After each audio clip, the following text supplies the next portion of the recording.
chicos, bienvenidos a Antiguo para Aprender, tercero de secundaria del curso de Historia, Geografía y Economía. El único programa donde reforzarás lo aprendido en clase, pero de una manera súper divertida. Solo aquí por USMPTV, aprende con todo. En los dos últimos programas hemos hablado acerca de la geografía del continente americano, pero hoy cambiaremos de rumbo. Así que abrocha tus cinturones porque viajaremos hasta el antiguo continente, o sea, Europa. ¿Qué tanto sabes de este continente? Descuida, porque con este programa aprenderás absolutamente todo para sacarte un 20 en tu próximo examen. Así que mira el siguiente video. Hay 5 continentes en el mundo y Europa es uno de los más famosos ante los demás por muchos motivos. Su cultura desarrollada, tecnología, arte, historia, comida y sus hermosos complejos arquitectónicos famosos a nivel mundial. Este continente es uno de los más pequeños de todos, pero ya sabes que lo mejor viene en frasco pequeño. Así que la ventajota es que recorrer este continente resulta muy sencillo. Basta con subirte a un tren, que no es precisamente parecido a nuestro tren de Lima, y podrás viajar a muchos lugares de aquí.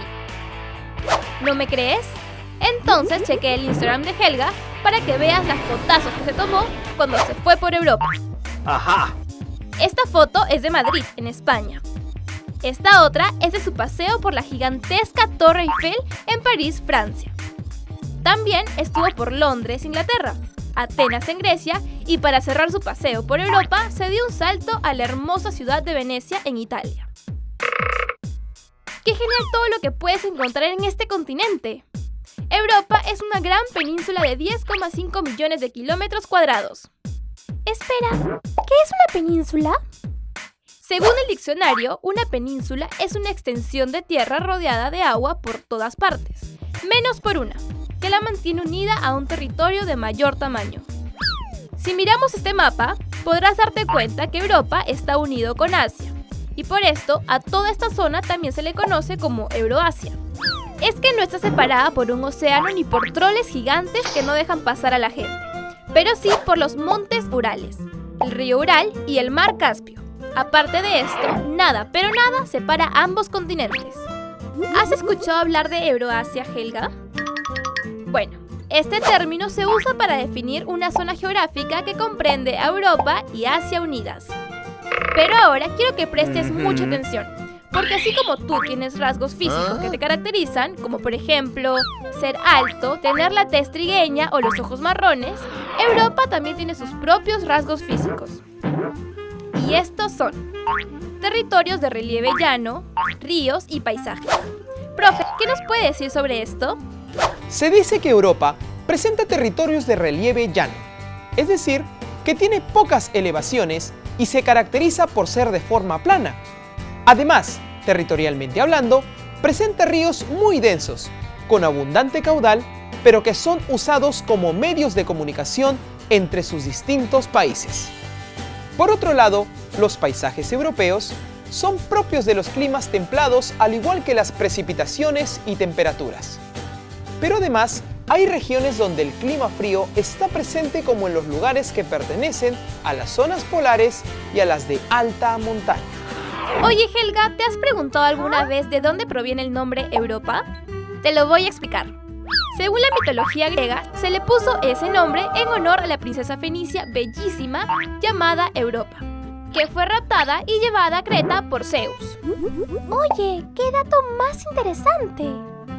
Así es, tan interesante como las regiones y países europeos que veremos a continuación. Comencemos hablando de Europa Occidental. Mira bien este mapa. Ahí te estoy señalando cuáles son los países que conforman esta parte de Europa. Y como ves, estos son bien acaparadores, porque ocupan la mitad del oeste del continente. Como verás, aquí está Francia, España, Irlanda, Escocia y muchos, pero muchos países más. La mayoría de ellos pertenecientes a la Unión Europea. ¿Has escuchado este término en tu curso de Ciencias Sociales? Si no lo has escuchado, tranquilo, que ahorita te lo explico. Y si lo has escuchado, te felicito. Pero de todas maneras, presta atención porque esto te va a servir. La Unión Europea es una comunidad política de organización internacional que busca integrar a los estados y pueblos de Europa. Dentro de Europa Occidental podemos encontrar varios conjuntos de regiones con distintas características. La primera es Europa nórdica o septentrional. En el mapa se ubica aquí, y son Noruega, Suecia, Dinamarca, Islandia y Finlandia los países que pertenecen a esta zona. Estos países son bien tromes y han desarrollado una industria que es tecnológicamente avanzada y moderna, además de su gran actividad industrial. Ahora hablemos de Europa Atlántica, la segunda región de Europa Occidental. Aquí se encuentran los países situados en el extremo occidental del continente. Es la región más poblada de Europa y la gente que posee la economía más desarrollada. Y tú sabes que esto provoca una industria moderna. Si no me crees, entonces busca en internet todo lo que tienen países como Alemania, Francia, Bélgica y el Reino Unido. Se te van a caer los ojos de ver tanto desarrollo. Europa es uno de los continentes más interesantes que existen en el mundo. Los países que lo conforman tienen unas particularidades en específico, ya sea por su cultura o por sus costumbres. Por ejemplo, en Escocia es muy común ir caminando por la calle y ver a hombres con falda. ¿Has visto alguna vez esto en el Perú? No lo creo. La Torre Eiffel, el Big Ben y Versalles son solo algunos de los lugares que puedes conocer en Europa. Pero si quieres sacarte un 20 y saber muchísimo más, entonces no te puedes despegar de tu pantalla porque aún nos faltan 2 regiones de Europa Occidental. Las 2 regiones que también pertenecen a Europa Occidental son Europa Alpina y Europa Mediterránea. Hablemos primero de Europa Alpina. Esta es la tercera región de Europa Occidental en la que los países de esta región tienen una economía próspera. Los 2 países que más destacan de este lugar son Suiza y Austria. Europa Mediterránea. Aquí la particularidad es que los países son ribereños del mar Mediterráneo y que tiene un sector desarrollado. Hablemos ahora de Europa Centro-Oriental. Si buscamos esta zona en un mapa, podremos darnos cuenta que es toda esta zona de aquí. Así es, como su mismo nombre lo dice, son los países que están en el centro del continente, como por ejemplo Polonia, Rumania, Rusia, etcétera, etcétera. Menos Grecia. Bien dicho, Geo. Grecia no, porque geopolíticamente hablando pertenece a Europa Occidental. De todas formas, no se sabe a ciencia cierta qué territorios conforman esta región. ¿Sabes a qué se debe? A que este territorio ha sido escenario de los más grandes conflictos de la historia mundial, como por ejemplo la Primera y la Segunda Guerra Mundial. Todos estos conflictos provocaron inestabilidad en esta parte del continente, por lo que la industria se vio medio afectada. Se cerraron un montón de empresas, disminuyó los ingresos económicos del Estado y tuvieron que poner muchas medidas drásticas para que no se venga abajo la educación y la sanidad en los países. En países como Polonia, República Checa y Hungría, por ejemplo, la situación se ha podido controlar y su economía de mercado se ha manejado sostenidamente, tanto que ha podido tener gran parecido con la Europa Occidental, en gran parte gracias a su incorporación a la Unión Europea en el 2004. Europa Central ha pasado por muchos cambios a lo largo de su historia, no tanto en el aspecto geográfico, sino más bien en el histórico. Cabe mencionar que en esta región de Europa se han desarrollado las democracias más antiguas, aunque en algún momento de su historia se han visto afectadas por regímenes autoritarios. Por otro lado, también está considerada una de las regiones más seguras y pacíficas a nivel mundial. Nos queda hablar de una región, la antigua región soviética. Pero antes de darte mi clase magistral, prácticamente catedrática de esta región, voy a explicarte qué fue la Unión de Repúblicas Socialistas Soviéticas.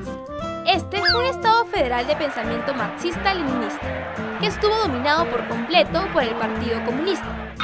En conclusión, era un estado donde todos eran de izquierda, como por ejemplo Estonia, Letonia o Ucrania. ¿Y para qué te explico esto? Porque la antigua región soviética incluye los países que integraban la URSS hasta finales de 1992. Veamos. Por un lado estaba la Federación Rusa, pero como apodo, dile Rusia nomás. Este es el país más extenso del mundo, y a pesar de que casi todo su territorio esté en Asia, se le vincula siempre geopolíticamente a Europa. Antes, los rusos andaban bien contentos con su economía centralizada, pero cuando pasó a ser de libre mercado, la situación ya no fue tan chévere, porque bajó el nivel de vida de la población. Mejor dejemos a Helga paseando por la Catedral de San Basilio y vayamos a los países bálticos. ¿Tienes una idea de cuáles son? Te los presento. Son Estonia, Letonia y Lituania. Estos están cerquita de Rusia, al noreste para ser más exactos. Y lo mejor es que están junto al mar, y no cualquier mar, sino el Báltico. Cosa que muy inteligentemente han aprovechado los pobladores porque han hecho importantes puertos que le han permitido desarrollar su industria. Ahora demos un salto a Bielorrusia, Ucrania y Moldavia. ¿Estos países son de la antigua Europa soviética o de otro planeta? No, Helga, son de esta región. Para que los conozcas, te diré que están situados entre los países bálticos y el Mar Negro al oeste de Rusia. Aquí, la agricultura y la ganadería han resultado las principales actividades económicas, con lo que han alcanzado un alto nivel de productividad. Falta hablar de los países del Cáucaso, países como Georgia, Armenia y Azerbaiyán, que se encuentran entre Europa y Asia. Profe, explíquenos más, por favor. Cáucaso es una región situada al sureste de Europa. Delimita con el Mar Negro, el Mar Caspio y 4 países: Armenia, Azerbaiyán, Georgia y Rusia. Aquí la diversidad cultural es muy grande.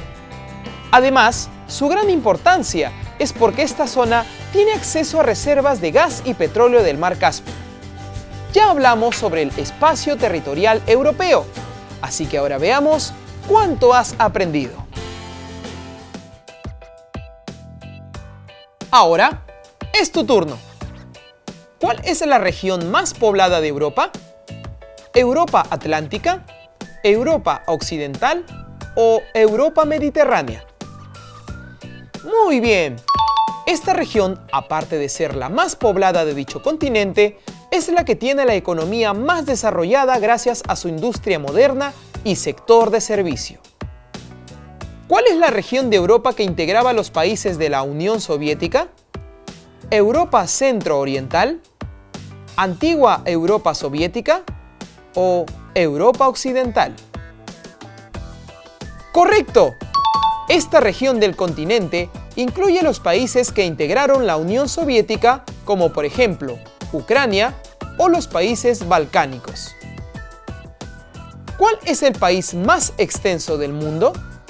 ¿Rusia, Estados Unidos o España? ¡Excelente! El espacio geográfico de Rusia es enorme, aparte de presentar entornos naturales y con gran diversidad de relieve. Hoy aprendimos que Europa es uno de los continentes más pequeños del mundo. Europa está unido con Asia y por esto a toda esta zona también se le conoce como Euroasia. Está separada por los montes Urales, el río Ural y el mar Caspio. Aparte de esto, nada, pero nada separa ambos continentes. Este continente también tiene sus propios rasgos físicos, que son territorios de relieve llano, ríos y paisajes. Hoy hablamos de Europa Occidental, que ocupa la mitad oeste del continente y que tiene 4 regiones: Europa Nórdica, Atlántica, Alpina y Mediterránea. Además, también dijimos que Europa Centro-Oriental comprende los países que están en el centro del continente y que la antigua Europa Soviética incluye a los países que integraban la URSS, que son la Federación Rusa, los países bálticos, Bielorrusia, Ucrania y Moldavia. Y por último, los países del Cáucaso.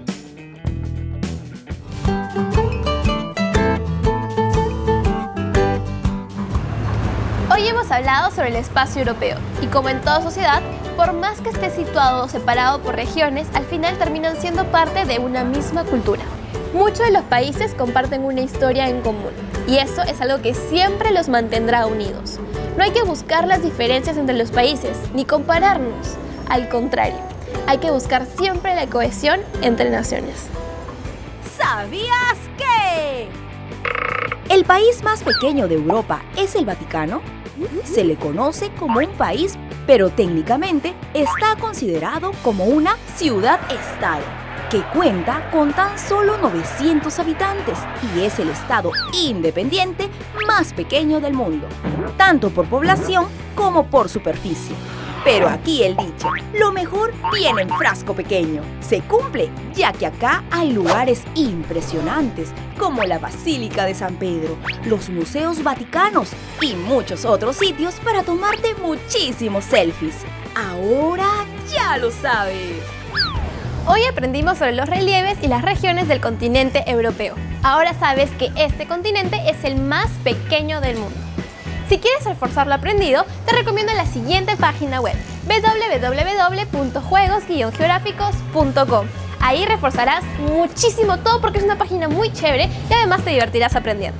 Bueno chicos, nos vemos en el siguiente episodio aquí en Tiempo para Aprender por USMP TV. No te olvides que le puedes dar like a nuestra página de Facebook y compartirla con todos tus amigos. ¡Chao!